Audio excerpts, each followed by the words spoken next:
Welcome to Reading the Bible with Pastor. Today we're on Genesis chapter 13. And in this we'll read that Abram and Lot, their wealth has increased so much that their herds are competing against each other. And now we'll have to separate. We'll begin. So Abram went up from Egypt, he and his wife and all that he had, and Lot with him into the Negeb. Now Abram was very rich in livestock, in silver and in gold. And he journeyed on from the Negeb as far as Bethel, to the place where his tent had been at the beginning between Bethel and Ai, to the place where he had made an altar at the first. And there Abram called upon the name of the Lord, and Lot, who went with Abram, also had flocks and herds and tents, so that the land could not support both of them dwelling together, for their possessions were so great that they could not dwell together. And there was strife between the herdsmen of Abram's livestock and the herdsmen of Lot's livestock. At that time the Canaanites and the Perizzites were dwelling in the land. Then Abram said to Lot, "Let there be no strife between you and me, and between your herdsmen and my herdsmen, for we are kinsmen. Is not the whole land before you? Separate yourself from me. If you take the left hand, then I will go to the right. Or if you take the right hand, then I will go to the left."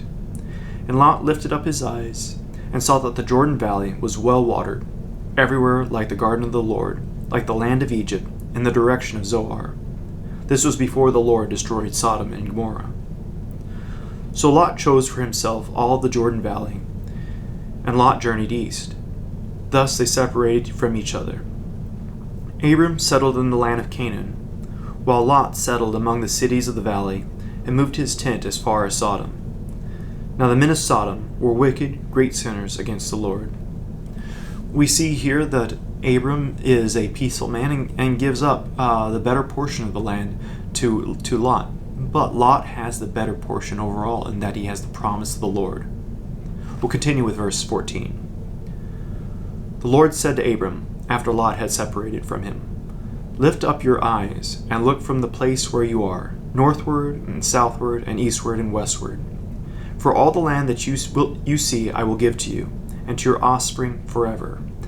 I will make your offspring as dust of the earth, so that if one can count the dust of the earth, your offspring also can be counted. Arise, walk through the length and breadth of the land, for I will give it to you." So Abram moved his tent, and came and settled by the oaks of Mamre, which are at Hebron, and there he built an altar to the Lord. We see here that Abram is faithful and understands and knows that God will give to him and his families the land that even Lot is on, that the whole land of Canaan will be his and his family. The land that he settles on, Hebron, is also the land that is given as an inheritance to Caleb, one of the spies that came back with good news. And we read about this in Joshua chapter 14, verse 13. Then Joshua blessed him, and he gave Hebron to Caleb, the son of Jephunneh, for an inheritance. And also, King David makes Hebron his capital for a few years. And we read about this in 1 Kings chapter 2. And the time that David reigned over Israel was 40 years. He reigned 7 years in Hebron, and 33 years in Jerusalem. We'll pick up next time with Genesis chapter 14.